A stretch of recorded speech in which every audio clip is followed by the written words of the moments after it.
Now then, crew, and welcome back to the Andy Mechanic YouTube channel. Now, if you think back, probably a few years ago, I did some videos with Tool Girl Hana where we stripped down a number of these Makita Lithium-Ion rechargeable batteries for power tools, and we tried to resurrect a couple of them, and we didn't really have that much success. One of them is still in service, but that's about it. All the rest were junk. And during those videos, we sort of looked at cell voltages to try and identify which of the cells had gone faulty, and replace that with a known good one, and then try and balance the voltages, and then put a new BMS on it, because once they trip, they tend not to be able to be used again. And it all got a bit complicated and it didn't really work too well. And I wasn't over happy with those videos, although a couple have been really popular, which tells me there's a lot of interest around lithium-ion batteries at the moment.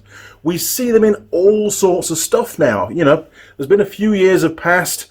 Obviously, lots of cars have got them, scooters, some motorcycles have got them. They're in just about everything that we use on a daily basis.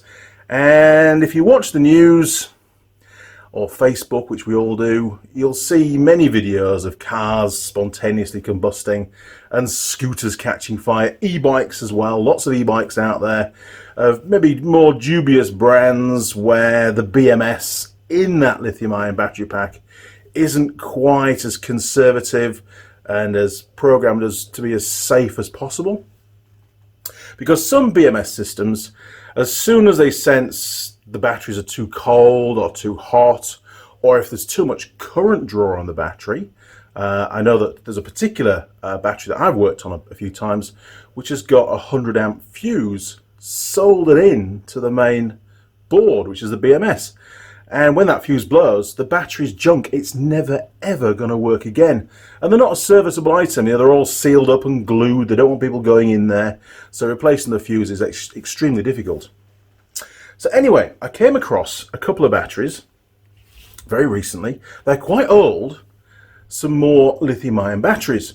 Now, because they're old, I want to have a little look inside and see what's in there, really. See what kind of technology there is.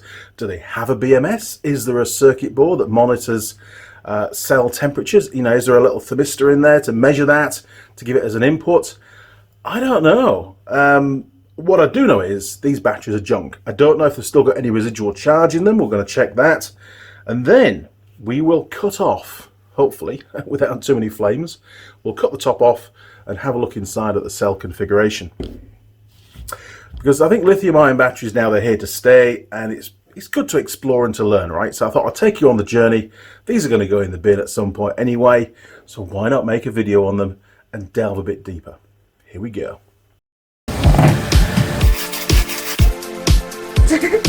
Used.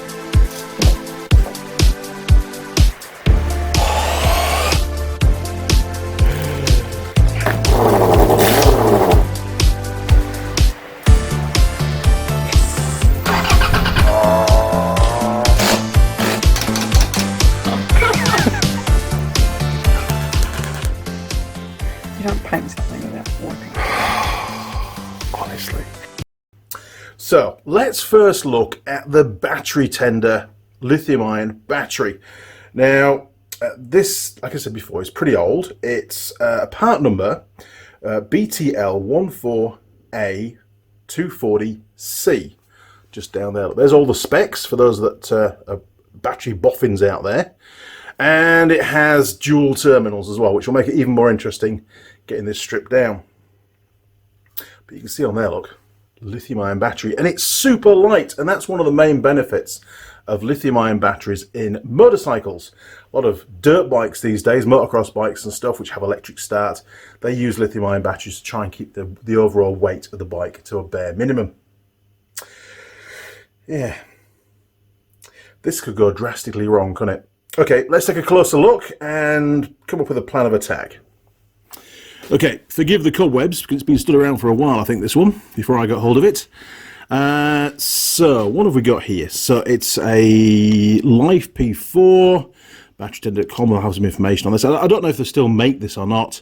51.2 watt hours, LCA 240, no idea what that means, actually, LCA. CCA, I know what it stands for, but not LCA. Obviously, it could be to do with the capacity of the battery, to be fair. I think Battery Tender are an American brand.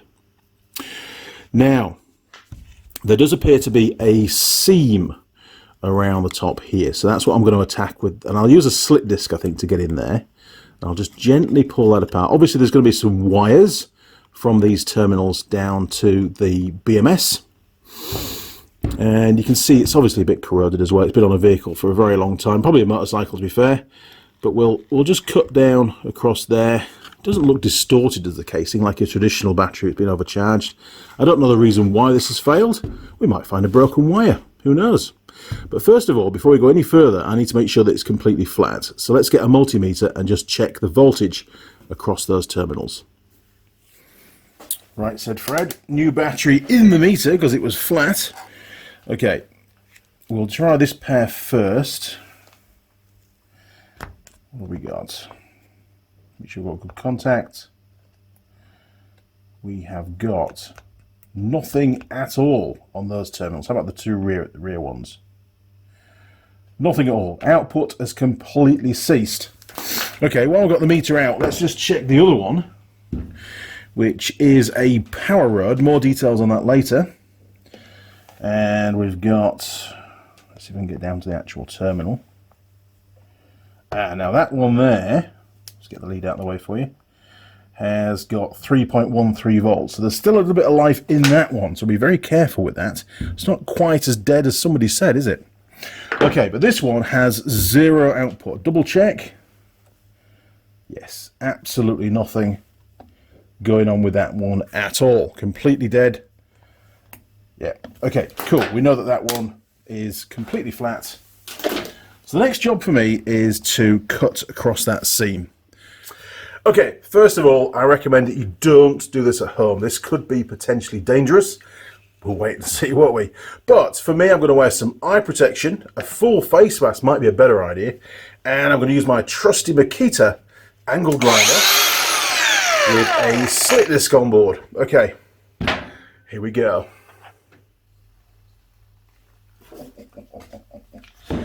Okay, wish me luck.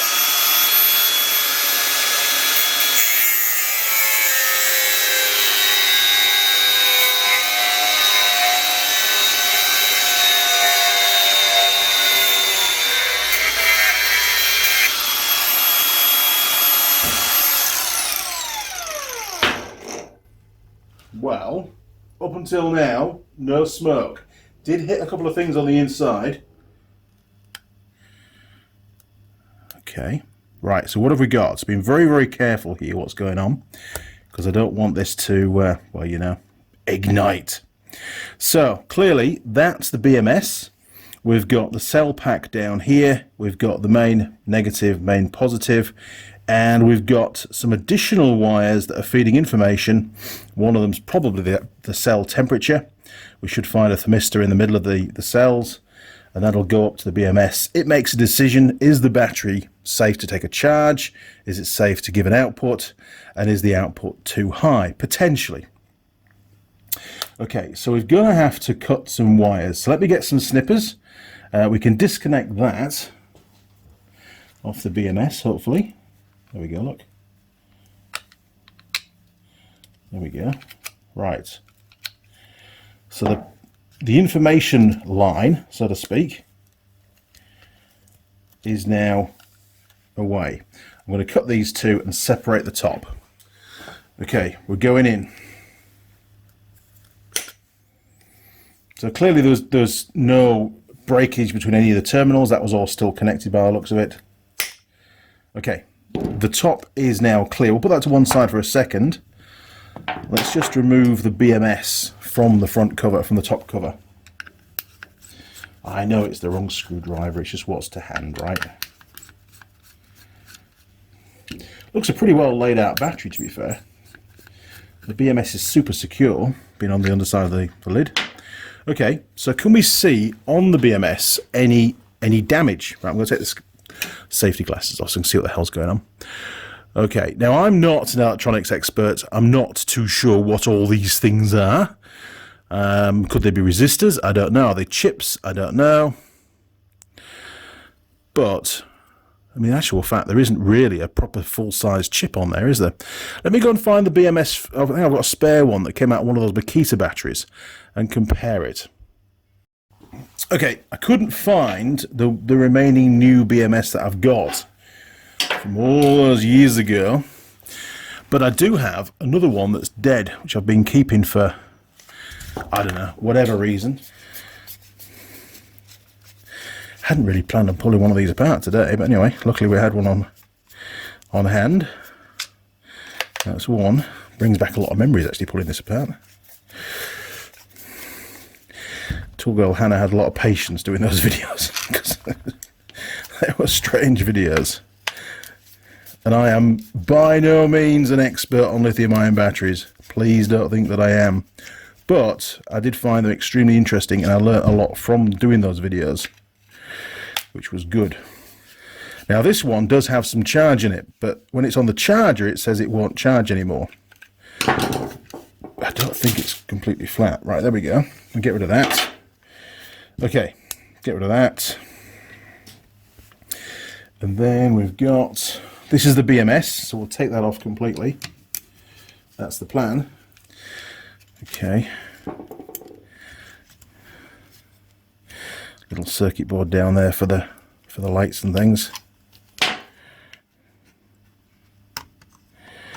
There we go. Do we need to cut things? I think we need to cut some stuff, don't we, actually? Geez, this is going to go really bad because it's bound to have some power in this one. That's one.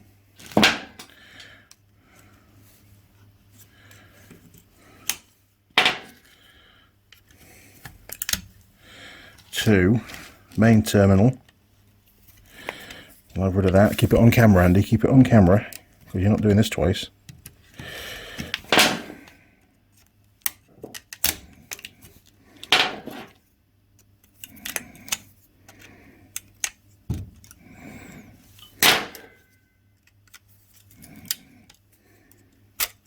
Way.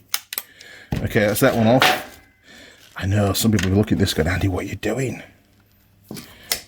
All in the interests of science, right? That's that one. It's got these last two to do. That's that one. That's that one. Okay. Cell pack. Don't need that. Hopefully it won't catch fire. So what we've got here is the BMS out of the Makita. And this is what we replaced previously. This is actually a slightly different style one. I don't remember it being quite such a big board in the one we stripped down on the video. But it's, I felt some heat then. It's got similar things here, look, as on here. Don't know what they are. If you know what they are, tell me. And I honestly thought there was a chip. I did think there was a chip. These things have had a lot of work. We can get a rag. Hang on. Andy's gone down a rabbit hole already with this video, hasn't he? Yes. Underneath there, if you can see that, there is a chip. And all the connections for that chip are around this area here. So it doesn't use that many legs of, oh, there, that looks better. It doesn't use all that many legs of the chip, but it has got a chip. Whereas on this one, I don't see any chips whatsoever. So I wouldn't say it's smart. It's not smart. So there's less protection on this. 101 it says on there, doesn't it? Okay, well, there's the BMS. And it has 5 inputs, which is correct. We've got 5 wires on here on the input. Whereas this one, I think that is the thermistor there, look, that gets battery temperature. I think, I could be wrong. I think it has. But as regards inputs, it has the 2 main powers, opposite corners, obviously for safety, and then it's got the 4 here for cell balance. And there's a total of 10 cells in here. Okay, so the next job, that's the BMS done. Not going to do any more on that one. There's nothing visible on there to say anything's blown. It's just decided not to allow any form of output whatsoever. Okay, hopefully we won't break any more tools. Sorry, Brandon. Okay, let's see if we can get the power pack out now. there is some movement in there, so hopefully we can. Now it's bonded down there, look, right across the back. I can see some, and across here as well. So I'm going to need to break that bonding, which is there. Look, some silicone has been put in there. So we'll just pull that out. It's pretty easy, wasn't it?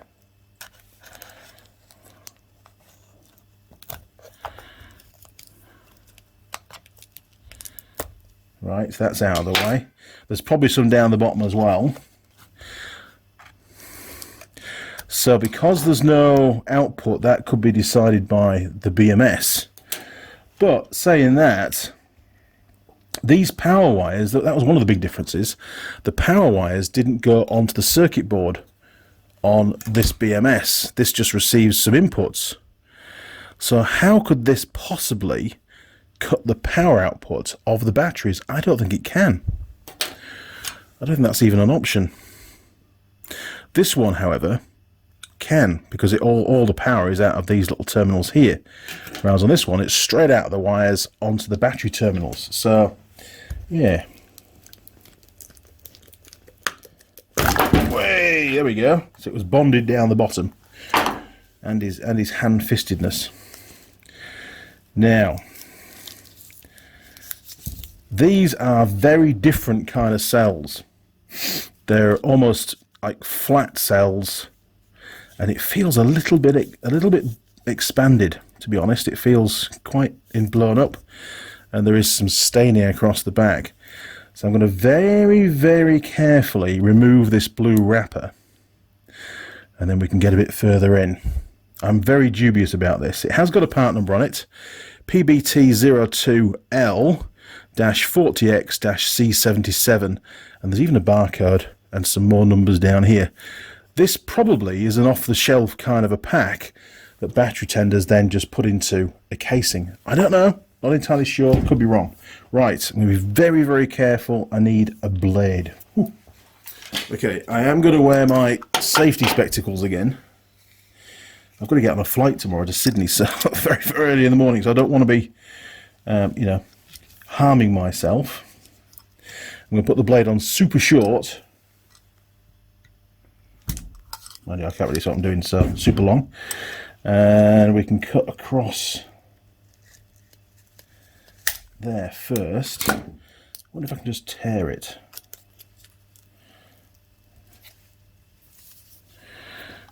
Rather than use the blade. Pretty dubious, isn't it?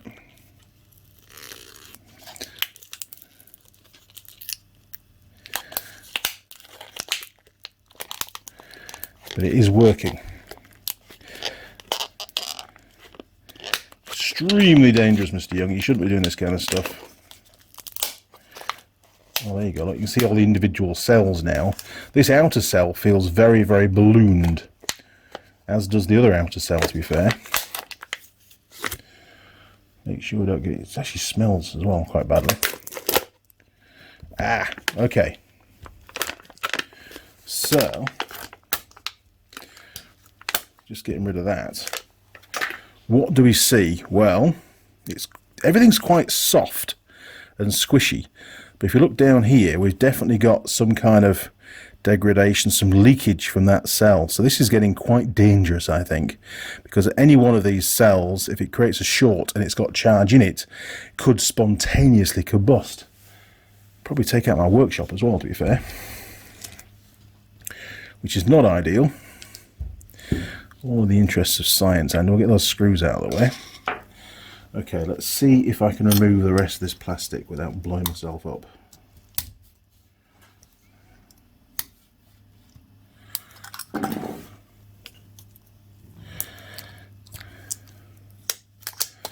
There we go. Okay, so it doesn't look too bad from this side, but like I say, it's very, very squishy on that outer cell. Don't like that at all. Should be wearing gloves, to be honest, I think. Are we going to go any further? Well, I'd like to work out where these wires go. Probably something to do with cell balance. So we'll just remove some of the tape. I think we should be okay doing that. Trying to keep any metal objects away in case we create a short, so excuse the fingers. Ah, there we go, look. Okay, we'll focus on this end for now. Right, so there's our negative output there. And here is our positive output.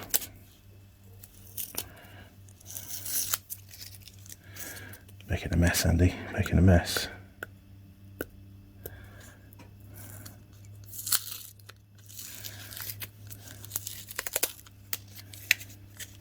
Okay, so we've got, you can see the links in the cells here, look, where the solder is.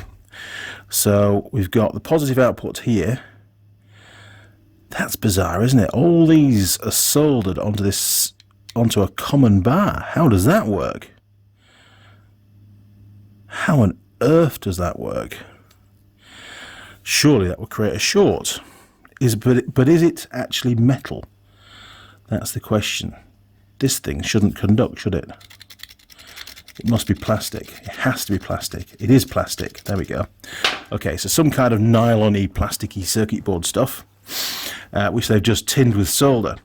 So we've got battery positive here, 12 volts or whatever, and battery negative here. And again, there's a lot of corrosion and burning around this area here, look. You see it's all brown and nasty. Our inputs to the BMS, well, these are obviously voltage inputs. We've got a small one here, which is going to be the negative input, and the red one is the positive input. So the other three, we've got this one here, which is maybe 2 cells in. How many cells have we got? 1, 2, 3, 4, 5, 6, 7, 8 cells in total. So maybe 3 cells in, 2 cells in. And then we've got another one here, sort of midway, and another one towards the end. And obviously it can measure then the voltages between maybe probably pairs of cells, again, to go into the BMS via this little connector. So, do we get a voltage at this point? Let's just go and get the multimeter and find out. Okay, back on 20 volts DC. And we've got positive over here. Now I'm expecting this to be 0, which it is, pushing real hard into the solder, so we've got a good connection. If I keep that on there and work my way back onto these other contact points, now there really is, this battery is completely dead. There's nothing anywhere on any of these wires. Okay, I feel a little bit happier, but still not happy. I'm very dubious about this kind of stuff, to be honest. So let's dig into this corner here where all that burning is. Could be interesting, couldn't it? Now I don't want to puncture the surface of each of these cells. If I do, chances are in there it's wrapped, and if you puncture through it, it creates a short circuit. Now, okay, we've established that there is no residual voltage in any of these cell packs based on the readings at the end, but there could still be some power inside one of these cells. So I've got to be super careful. Don't want to cause any problems. In fact, let's see if we can just peel it off. I hate using blades on batteries because it can cause significant problems. Interesting to see that the BMS on these old battery tenders isn't particularly well safe. It's not particularly clever, I think is probably the word.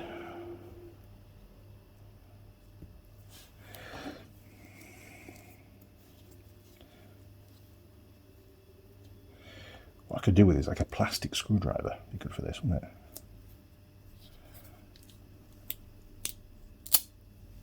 Oh, there you go.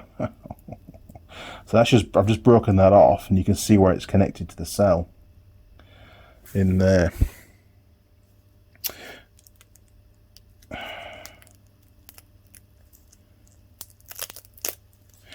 Okay, is that just gonna, is that just paper on there? It might be. Can I cut through the paper without cutting through the cell? Definitely leakage going on down there. Look, you can see that now very clearly.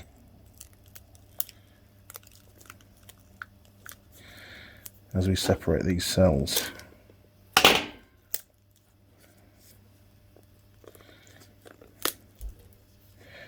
There we go. Okay, can I separate those two? I don't know. They're very much in pairs, aren't they? So we've got one pair there, another pair there.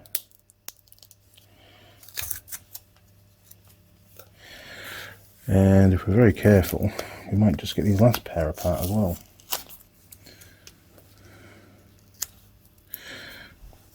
See any more signs of leakage?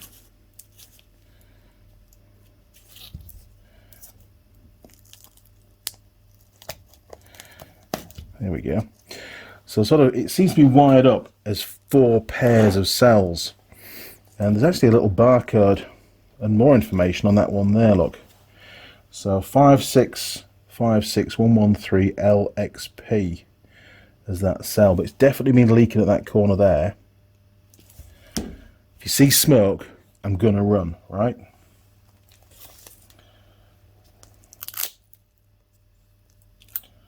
Okay, can I separate these? Probably, without blowing up.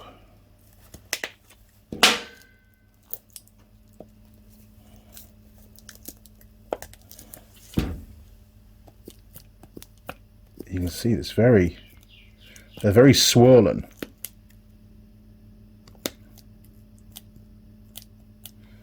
Don't like that.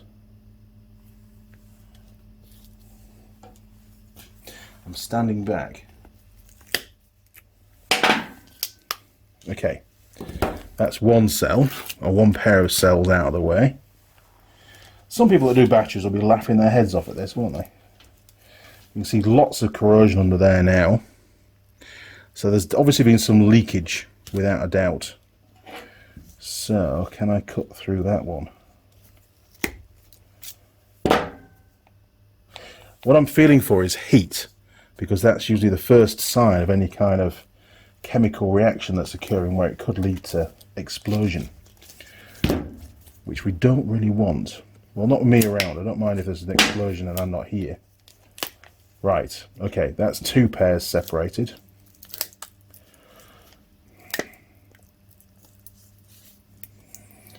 Still got that one to chomp through. There we go. Okay, so we'll snip all the wires. God, it's like disarming a bomb, isn't it? I shouldn't say that on Facebook, on YouTube. Okay, there we go. So we've got rid of the wiring now that goes to the BMS. That's done. And we now have 4 pairs of cells.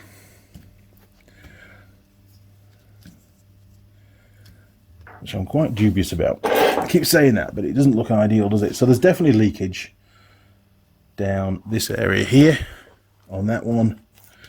And some pretty bad corrosion and leakage on that one. I'm not going to delve any further into these, because I haven't got gloves on. I need to go and wash my hands shortly. And again, they're quite... each one just feels swollen. You know? I don't think they should be quite as... That one's... almost feels like it's got fluid in, but I imagine it's air. Or some kind of gas inside the battery pack. Inside the cell. And again, there's leakage evident. Up there, look at that top corner, you can see it there, look, as well. So that's as far as we're going to go with this battery. Interesting stuff, and clearly died probably from old age and that leakage corrosion. Maybe it got damp inside, I don't know. But that will become a great little box putting bits and pieces in, so I'm going to keep all of that, but we'll stick those in there for now, just in case. There, look. That'll do. Stick them over there. If they ignite, I'll let you know. Okay, so we've seen inside the battery tender, the old battery tender lithium-ion battery. Looks like the BMS isn't particularly smart. There's no chip in there. It's not got any real logic to it.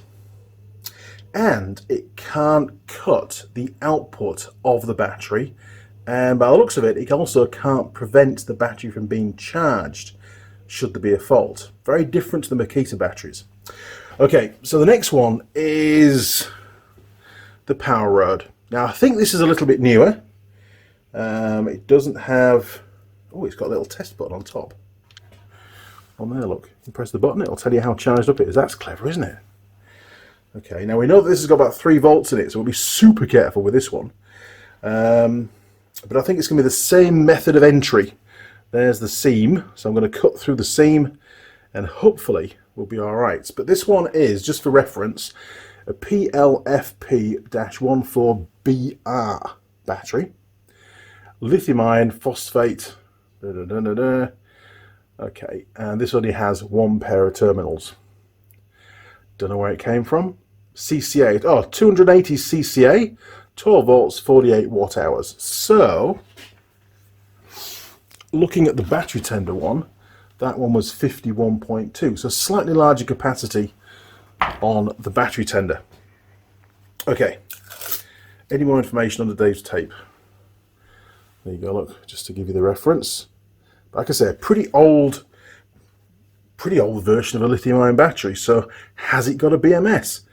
Can the BMS cut battery output and also prevent charging of the cells? I don't know. We're going to find out. Here we go. Right, we'll get rid of these bolts to start off with. They're out of the way.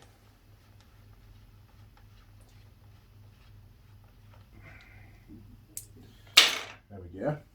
Okay, well, there's the seam. I'm going in. Can I do it that way? Can do it that way, so you see a bit better. Okay.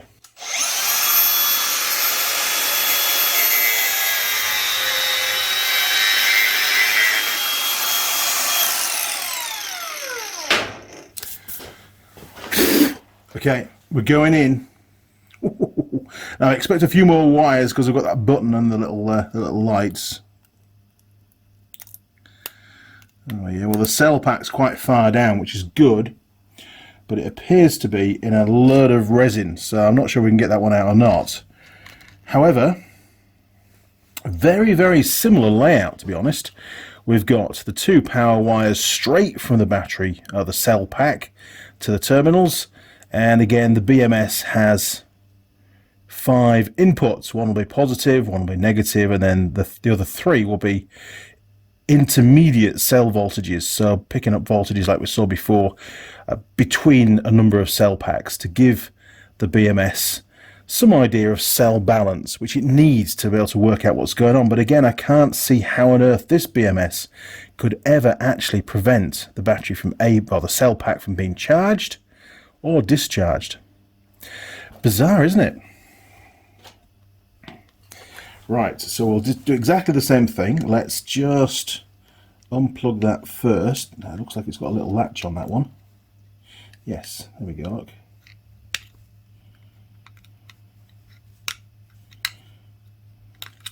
Okay, so BMS is disconnected. Now, next job is to cut these wires. I'm going to make sure that they don't touch because we have got some residual voltage in there. There we go. Right, make sure they're not touching. Stick it over there for a minute. Let's get the BMS out. Might need a smaller screwdriver. Yes, I will. Bear with me. Okay, here we go.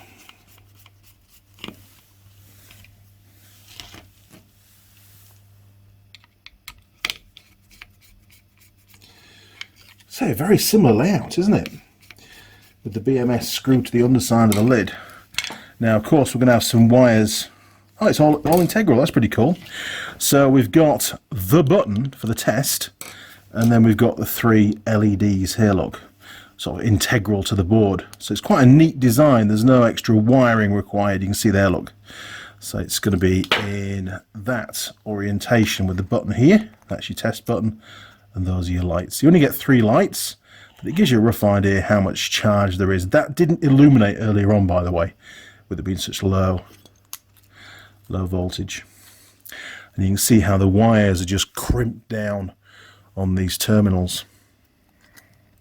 Okay, that's the lid finished with. Now, the battery pack, the cell pack, can we get it out? I don't know. I don't really want to go cutting the box open to lever it out. Can I just pull on there? Is there movement? There isn't. There's a lot of potting down there. I know you can't see too well, but there's a lot of potting. Just going back to the BMS, actually, there is, on this one, just noticed now, there is a chip. And if I grab the one from the old battery tender battery, there's a lot more going on, isn't there? We've got a lot more of these little thingies, which are... God, what do they say on there? 1,000? I think it says 1,000. I'll have a look on the video. There you go.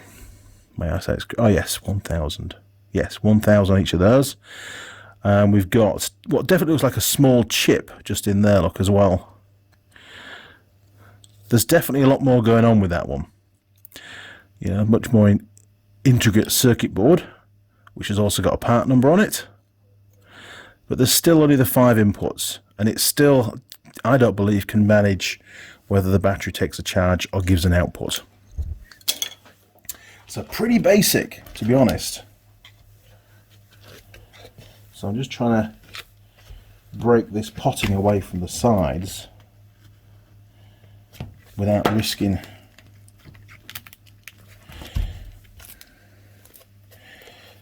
maybe I'm going to have to cut the bottom off and push it out. Don't really want to. Alright, I'm not moving the camera, so just bear with me.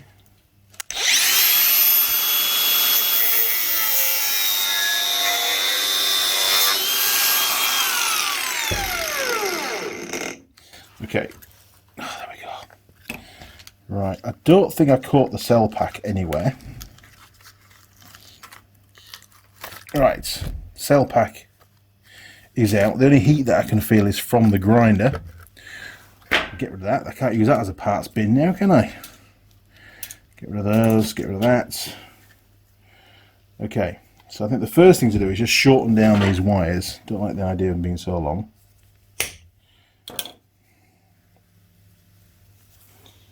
Make sure we don't cause any others to fail. Right. Now, this potting just comes off. It's like a foamy type stuff. Very brittle. So we'll just dig all that off. That was only there to stop it rattling around inside the casing. So quite a clever method of doing it. It sort of fills in all the gaps and takes up any irregularities. And now we have basically very similar setup. It feels similar in the fact that it's quite squishy, and we've got basically almost identical covering holding all these cells together.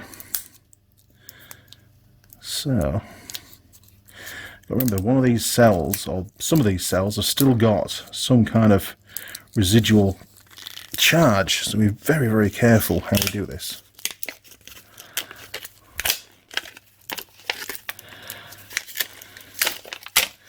There we go, that's the cover off.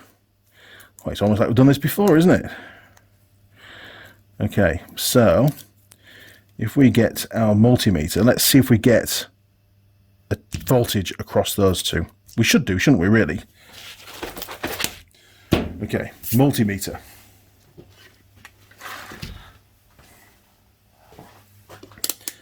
On volts. Beep. Okay, so we've got, untangle your wires. We've got negative. I've got to slide that under there actually. There we go, look. And positive. Okay, so we're now down to just under a volt. Interesting. So there wasn't, obviously it's discharged a bit since we'll be working on it for whatever reason, whether I've created a short somewhere or what, I don't know. It's got some reinforced glass fibre tape around here to try and hold all the end of it together. And there's some more tape across here as well.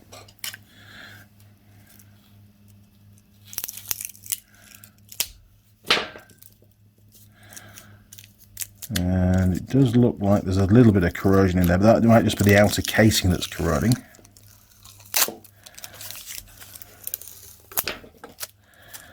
Okay. Obviously not designed to be worked on of these things. Just some more tape there? No. Okay. So I just want to get under there now and peel that off.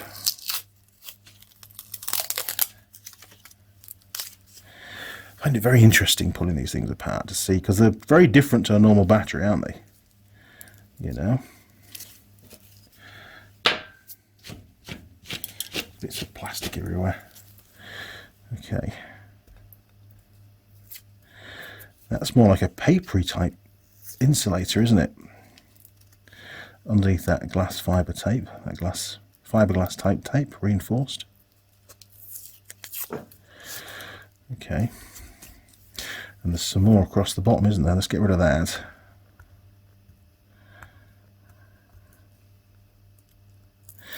Again, if you just keep your eye out for smoke, because it could happen. This is very much an adventure, and the definition of adventure is unknown outcome, right? Isn't that right, KTM? Long way round. Oh, you're going on an adventure? Best not take one of our bikes then. We don't know if you can do it. Those that have watched the series Long Way Around will know exactly what I'm talking about. Okay, so again, we've got very clearly here the way that it's packed. We've got, again, 8 cells, 4 pairs of cells. So very, very similar configuration. Obviously the voltage of these cells must be, you know, they're done in pairs, so 3.5 volts per pair, total 14 volts, whatever. 3.2 volts, I don't know. Okay. Right, all the cells are separating. Get rid of that last bit of rubber.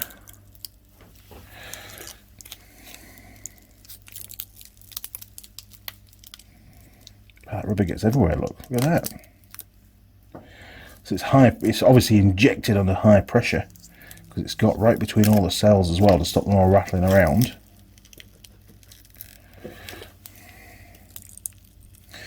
And we can see we've got a joiner here, a terminal, so I'm going to try and cut that without shorting anything out.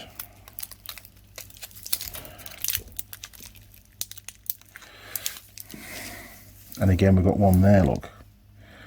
Jeez. And that'll be an insulator there, look. So there's not a lot stopping them shorting out, is there? To be fair.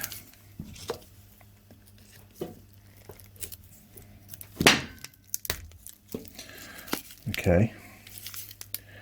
So that's the main negative. We'll just cut that. That's one cell. Stick him down there. And then we'll just do the next. In fact, let's just cut super rubbery kind of material on these wires. It's not normal insulator that's on the wires. Okay, we'll get rid of that. Okay, maybe go for this outside one now. A lot of corrosion going on, as you can see in there, look. On the camera, Andy. Focus on the camera. And there's a lot of corrosion on the positive terminal here. On the main cable. You can see all that white furry stuff. And again down here, and that one, there we go.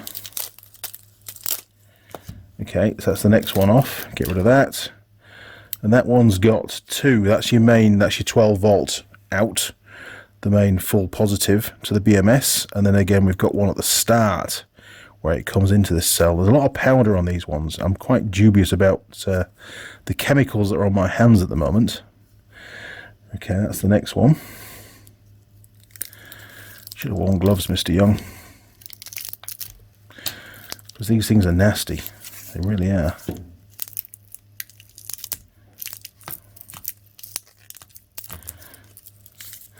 That one's already broken off as that terminal. So, and again, you see that they're just crimped over and probably spot welded together.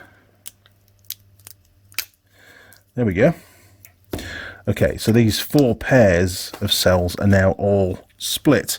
Now looking at this one, there's definitely some leakage going on down here, which could be the reason why it's failed.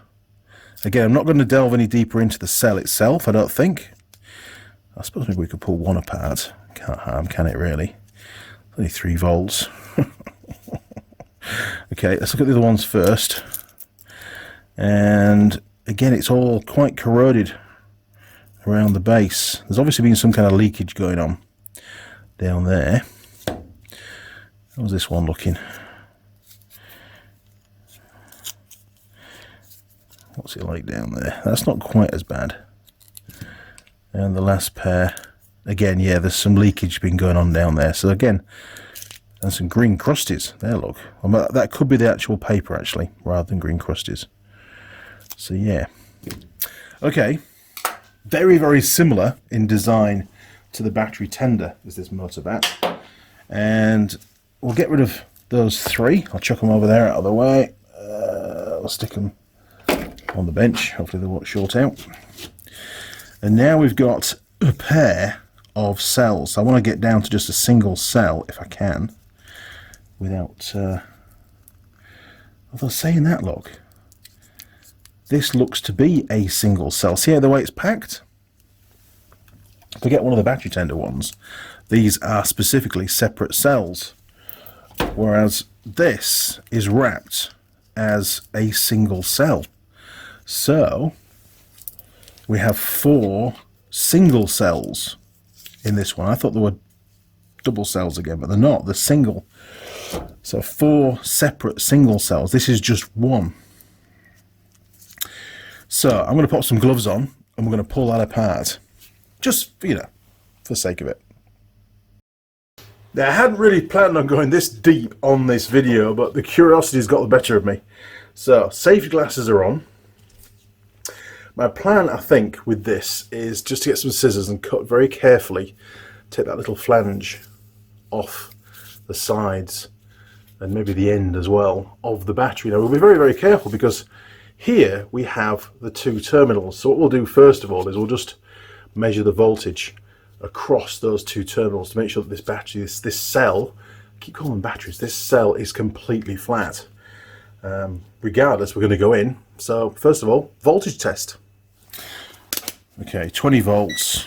In fact, probably 2 volts will be enough. Okay. Untangle your wires, Mr. Young. One more will do. There we go. Okay, so I don't know which is positive, which is negative, but anyway, we'll see if we can get some kind of a voltage out of this thing. I'm just going to pierce it right down. Ooh, overload. Sounds ominous, doesn't it? Holy shit, we've got 3.2 volts in there. This cell has got plenty of charge in it. That's not ideal. Wonder if we can try and flatten it first. Maybe put a bulb on it. I don't know. Let's see if we've got a bulb somewhere. So clearly there was some breakage in these contacts where all the cells were being connected together and then to give us an output onto the main wires. This cell could potentially still be fully charged. I think 3.6 was the limit, wasn't it? 3.5, 3.6. So maybe it's not fully charged, but there's definitely some charge in it, which means it's potentially highly dangerous. Oh no. Okay, well, we've got a little wire off one of them, so we'll just bear that back. We can use that to connect our bulb. And maybe if I can get some crocodile clips, we can get the multimeter put on and we can watch the voltage drop down. Let me get something set up and we'll go from there. Okay, right, I found a little bulb, so we'll stick that on there. Now, it's a 12 volt bulb, but it should still drain the battery. It's about the smallest bulb I can find, so it's cell, should still drain the cell. And trying to keep my arms out of the shot for you. When we connect that, maybe the bulb will light, or at least be very dim. Oh, look at that. Can you see that on the camera? I think you can. I'll put it in front of my glove. So there's definitely some power in that cell. Not a lot. and the battery voltage hasn't drained at all. So I'll get one more jumper wire and then we'll leave that on for a bit to discharge the battery cell, sorry. Okay, so we've got one on there.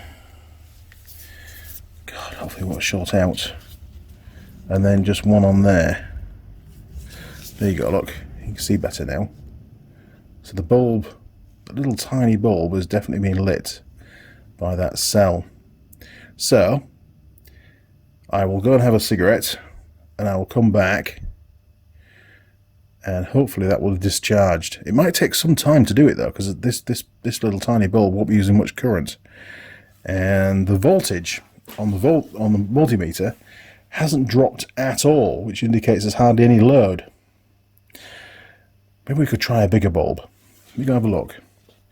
Right, don't short out, whatever you do. Way, mister. Put it back on there, look. See what I can find. Okay, I have bigger bulb, as Mr. Clarkson would say. Don't short out. Jeez. We'll get rid of that one. And we will plumb in this one. I have tested this bulb. It is good. Mr. Bulb can sit just there. Now it may not even light up if there's not enough current available from this cell pack. Oh yeah, okay. Well, that's made a difference. Alright, so, not shorting out anywhere. You can see now that one is lit. I really wasn't expecting any power to be in this particular cell, but anyway, not to worry. And you can see that the voltage now is 3.19, so it's got an effective load on there. So what I'll do is I'll leave that for a bit, it's going to have a cigarette and come back and see where it's at. Okay, it's been about 10 minutes. Didn't have a cigarette, but I'll have one bit later on. Down to 3.15, so we've not really made much of an impact on the state of charge of that cell. As you can see, the bulb, well, it's still burning through the electrons, isn't it? So it could be a long time. So I think what we're going to do is, well, we're going to risk opening up that cell pack in its current state, and this could be extremely dangerous. So please don't do this at home. Right, let's get rid of the bulbs and stuff, the bulb and bits and pieces. Unplug all this stuff. Get rid of that. And that one. Right, we are now back to a bare cell. Get rid of that. Won't need that anymore, ever. Today at least. Get rid of all those. What a mess, Andy. Okay.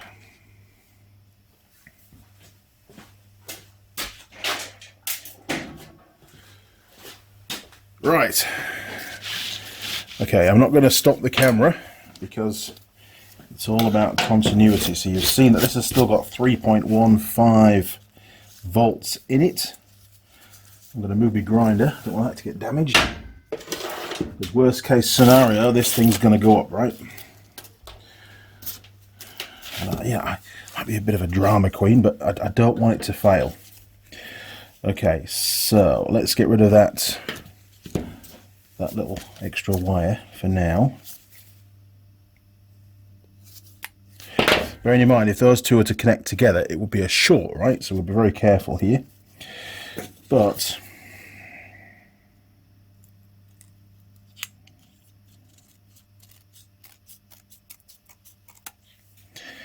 was that enough?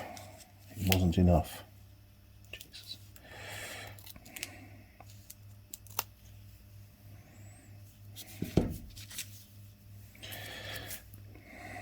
This could all go tragically wrong.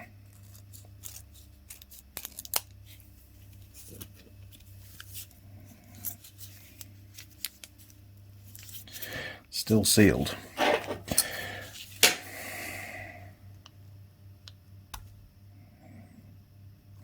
And the introduction of oxygen into here could in itself potentially, I'm not a chemist, but it could cause a reaction to occur. So I know for a fact if I was to do that and go and push through, that would cause the battery, the cell, to short, and it probably in its current charge would cause it to catch fire and explode and cause many problems. However, my aim is to try and unpack it without causing that issue. Definitely some corrosion going on. You can see the white powder where the aluminium is breaking down. Oh, what to do?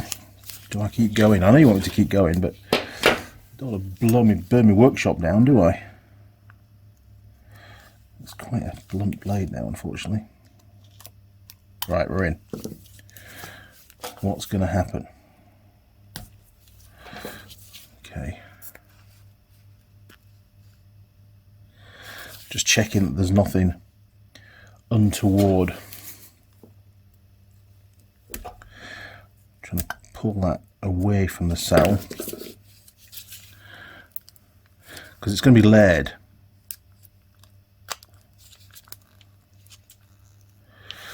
There you go, look. Okay. So we'll try and keep doing that. There is insulation here, that green stuff. So I'll just try and work my way down, pulling outwards.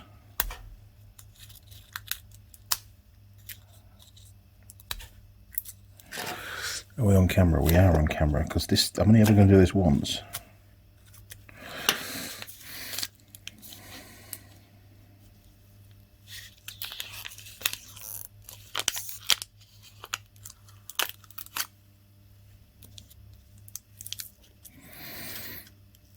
It's quite a distinct smell.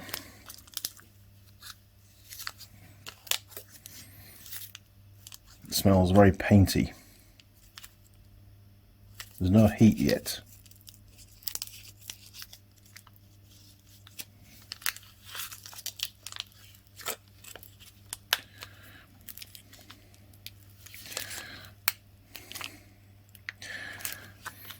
But it stinks. You can see it. That doesn't look normal. This side looks normal. This side looks abnormal, and it feels more swollen as well, to be fair. There's no heat, and I know for a fact when these things are starting to play up, they usually create a lot of heat. It feels very foiled as this plastic, so I don't want it to. I don't want to try and. I don't want to risk shorting out those terminals.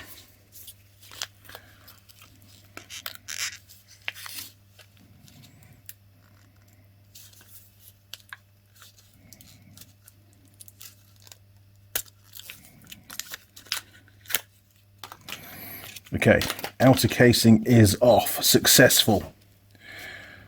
Alright, we've still got the two terminals in place. It really stinks actually. It doesn't smell good at all. And you can see, I can just about see the layers under this green tape. So if we can remove that green tape next, that insulation, very, very carefully.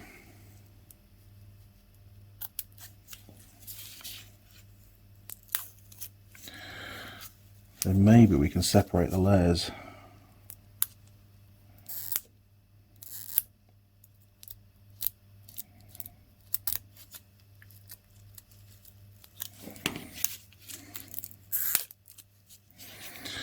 Okay. The whole thing's in a bag.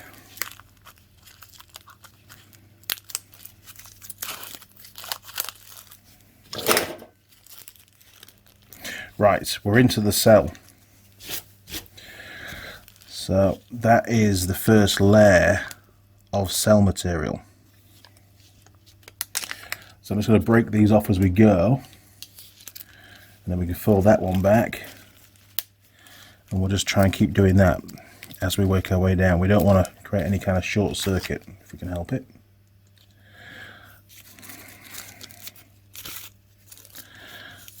And you can see this is how they're made up. Most bizarre, isn't it?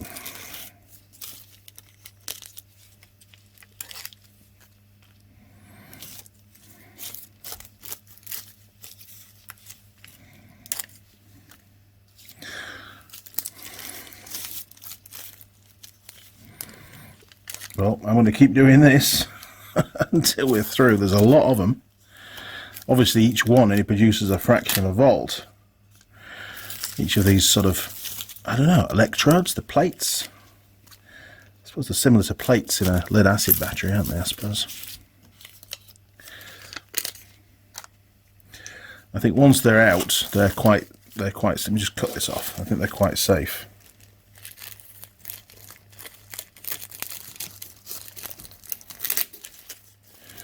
Get rid of that. Okay, keep going.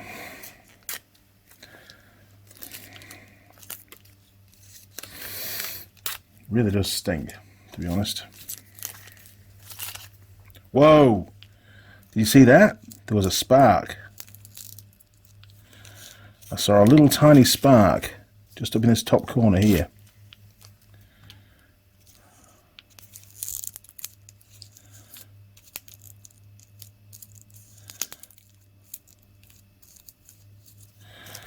Jesus.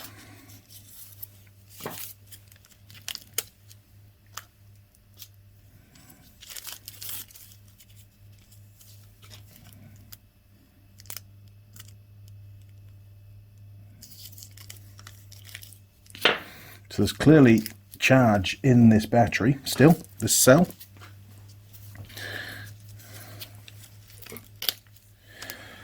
Doesn't appear to be any liquid in there, although it does look maybe a little bit, I don't know, a bit damp.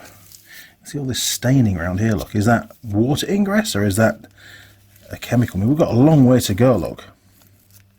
Look at all those. It's massive. Jeez. Okay, well, you've seen how it goes together. Do we now just put a screwdriver through it and see what happens? We could do that. Don't think there's any harm in putting these together now.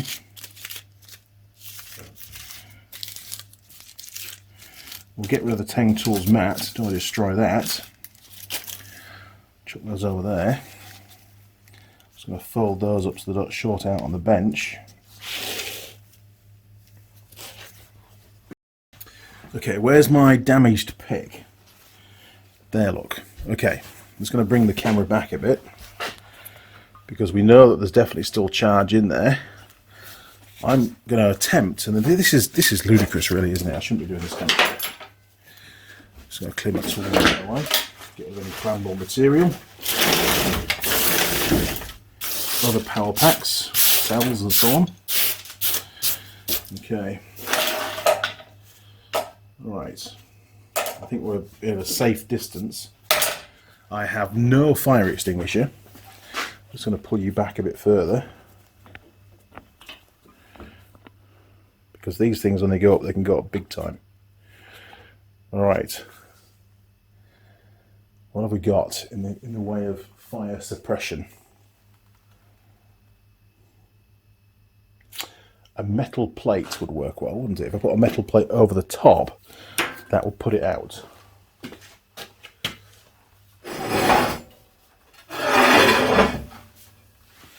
Okay, here we go. One metal plate, just in case. Are you ready? 3, 2, 1.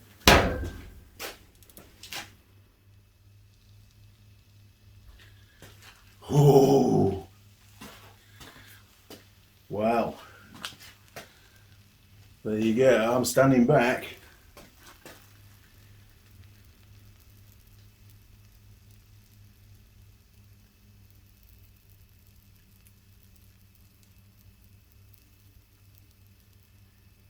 Holy shit.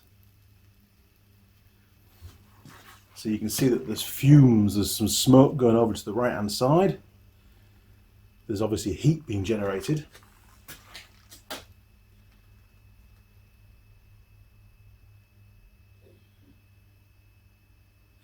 I'm going to open the garage door and get the fumes out.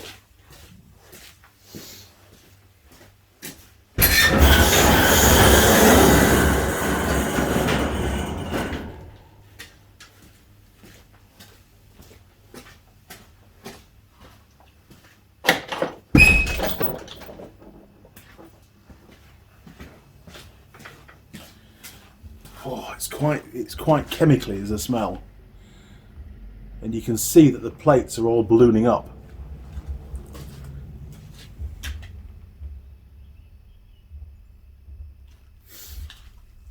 So what's happened here is the scriber, the pick, has created a direct short between each of those plates, and there's there's literally hundreds of them in that one cell, each one having a very slight voltage differential to the other.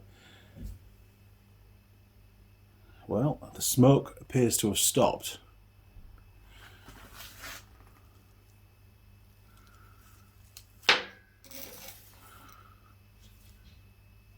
I can feel quite a bit of heat coming from what's left of the cell. And that scriber went all the way through to the base, and there is some liquid come out as well.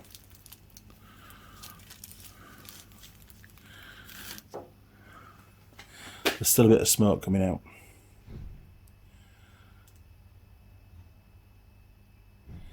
Honestly, lithium-ion batteries, they are just a nightmare, aren't they?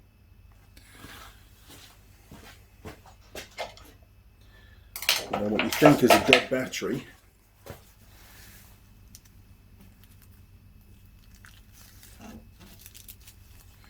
clearly isn't.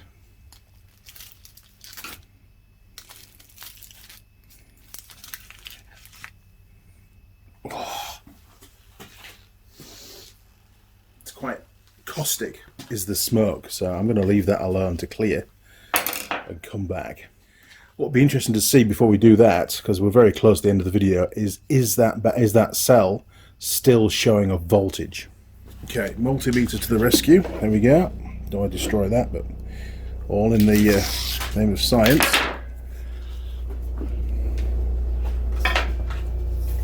Okay, I'm just going to clip onto the two terminals, what's left of them. One, not sure which polarity it is, but we'll give it a go.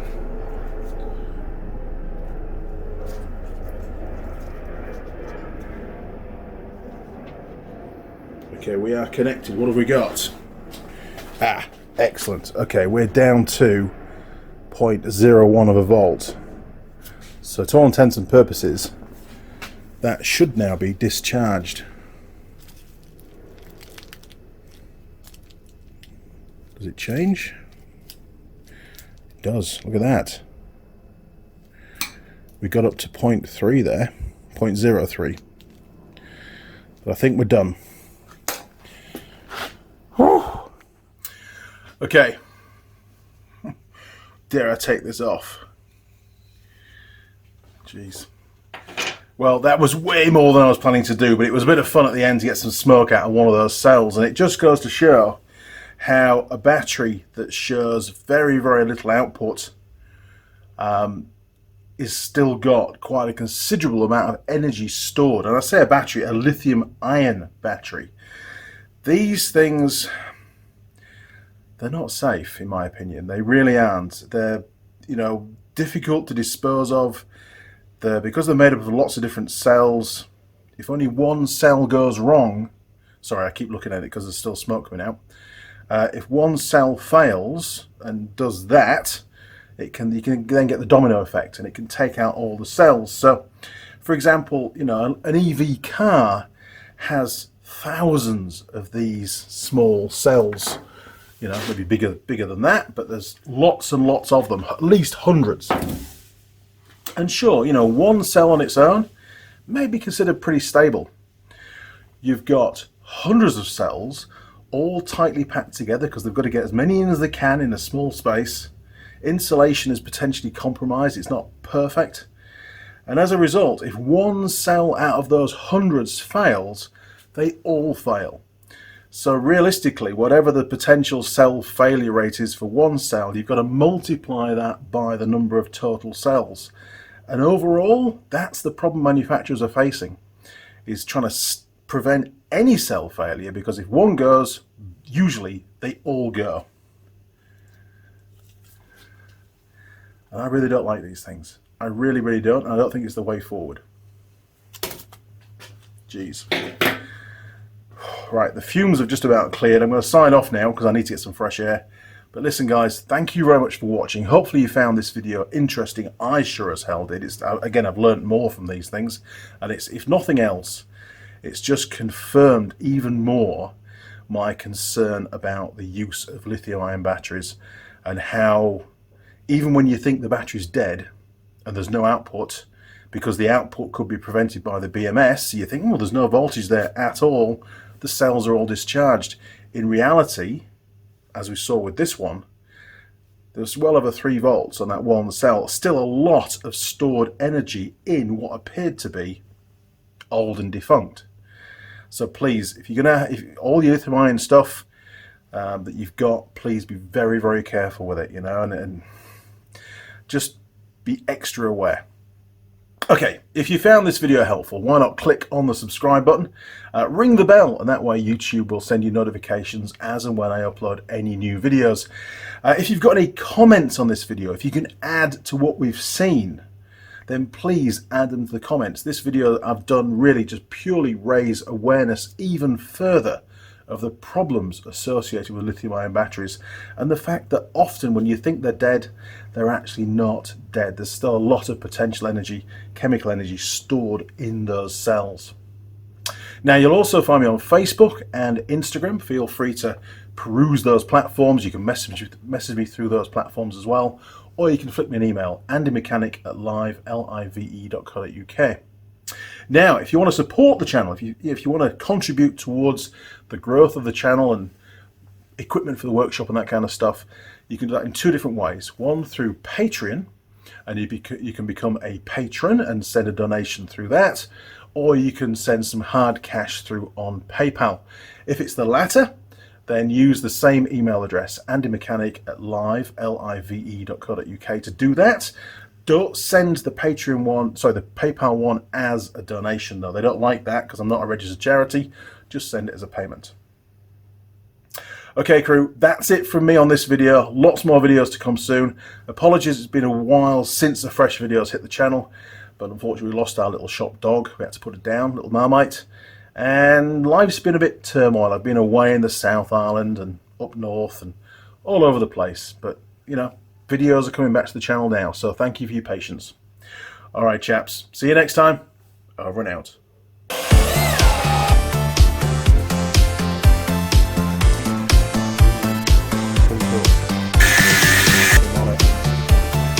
And you get the flip again. Oh!